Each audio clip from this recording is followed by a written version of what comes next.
I'm Austin Karp. I'm joined by my co-host, Mollie Kaline. We are at the SBJ Media Innovators event at the Westin Times Square. Mollie, your first Media Innovators event. What have you thought so far? I think it's fantastic. We talked about this earlier, Austin. We've had the most phenomenal lineup of speakers. The crowd is great. The venue's great. The topics are fantastic. Yeah, talking about, timely topics. Coming into the event, NBC Universal spinning out most of those cable networks. We had Rick Cordell, the president of NBC Sports, to talk about it. And he spoke to what's going to be with the funny part, calling it RemainCo. That's NBC, that's Peacock, and I guess Bravo. Can't get rid of the Housewives. Got to keep the Housewives.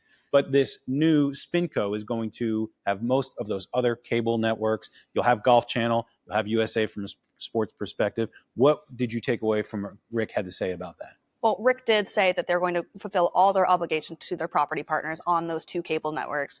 Interesting to me that USA Network is moving. USA Network basically became what NBC Sports Network was when it shuttered at the end of 2021. That moved most of the Premier League to Peacock, some of it on USA, and a lot of NASCAR over to USA, plus the Olympics. Yeah, and they're going to continue to have a lot of those, I guess, on USA, like you said, going to fulfill their obligations there. Very interesting to see. Like, this is maybe the start of, a real shift in the media ecosystems, and particularly, could this NBCU group be acquired? That's a lot of what the talk was during this event on where can consolidation go. Could maybe NBCU combine with somebody else? That's been a lot of speculation out there. It definitely could. I could see SpinCo try and pick up some other cable networks out there, but the spinoff does make sense to me. Most of those cable networks aren't profitable, except for Bravo, which it makes sense why Bravo is staying with the NBC family. Bravo drives so much revenue and so much interest in Peacock. Peacock is basically sports and the Housewives.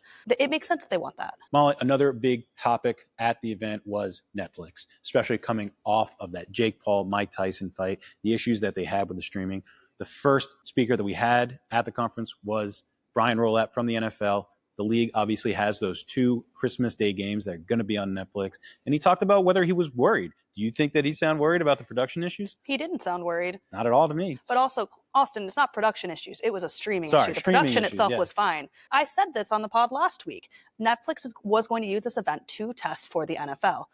Hopefully they learn from it, especially, as I said last week, you got Beyonce incoming. Netflix and the NFL are going to work really hard here over the next month or so to figure it out. What really surprised me is that Netflix and MVP, which put on the fight, the Tyson fight, the numbers that they put out, they seemed kind of shady to me. Not numbers that I'm really going to use. I'm not sure that I trust them at this point. They were not Nielsen numbers, kind of really internally produced numbers with, but you even heard NBC's Rick Cordella kind of allude to it, like, are we really supposed to believe that, 47.9 million viewers watched Amanda Serrano when the most watched NFL regular season game ever is 42 million? So it just seems very suspect to me and not a number that I can really trust right now. Shady is putting it lightly. Netflix does have over 200 million subscribers, but of that percentage, how many are actually interested in a fight? I just don't see that number being legit right now. And you knew Netflix, for these NFL games, they came out just a couple of days before the fight saying that the NFL is going to use Nielsen to measure those games. So they know that for advertisers to really take it seriously, you got to have the best in the business. You got to have Nielsen measuring that. Advertisers are not going to go in without a Nielsen measurement. They use T-Vision, which is a not a company I had heard of, to be quite honest. Very small panel. I have heard of them because coming over from the advertising world. Their panel is only about 5,000 compared to Nielsen. If you want to be legit right now, you got to use a Nielsen measurement in some form of capacity. Mollie, I had another session with a bunch of different people from Univision. We had MLS, we had the WNBA, and we had NASCAR. And it was really interesting to me to hear them talking about their media strategy. The WNBA and NASCAR in particular going into new media rights deals. And MLS on the flip side talking about what they've been doing with Apple TV. NASCAR and the WNBA have so many partners though. NASCAR is going from like 2 to like 4 or 5.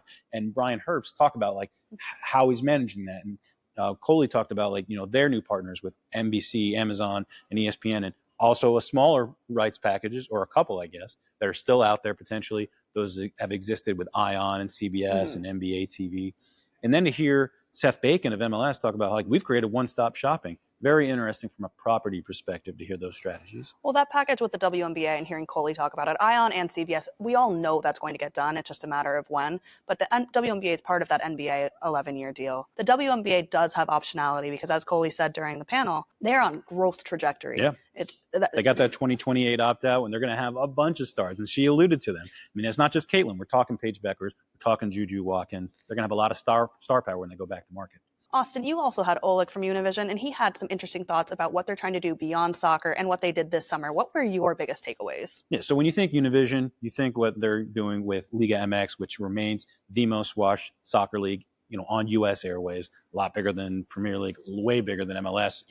When they did have numbers, they don't have numbers now on Apple TV. But what they've been able to do this summer, the numbers that they saw around and the affinity around Copa America and the Euros, Oleg said like some of those Copa numbers were what they're probably bigger than what some of the World Cup games are going to be able to get. And to hear the avidity for that for that soccer number was really interesting. And they continue to work on World Cup 2026, not on the U.S. side. This is a North American event, and the company's Televisa Univision, they have the rights in Mexico. So they're obviously paying attention to what's going on south of the border for that. But beyond soccer, Oleg, who's going to be speaking to us later in the pod as well, they're looking at stuff with baseball. They did the deal with Major League Baseball. It's a multi-year deal. They had the most watched game one of the World Series. They helped the most watched Spanish language Super Bowl. They had that and other things that Oleg talks about being interested in, flag football and maybe even basketball. So very interesting to see what Univision is going to be going after. Well, and with flag football coming to the Olympics in 2028, that's a big growth property. Yeah. Well, Molly, another big piece of news is the WBD NBA, I guess ESPN settlement. And we have our NBA reporter, Tom Friend, to talk about that. It's been a busy week for us, Austin.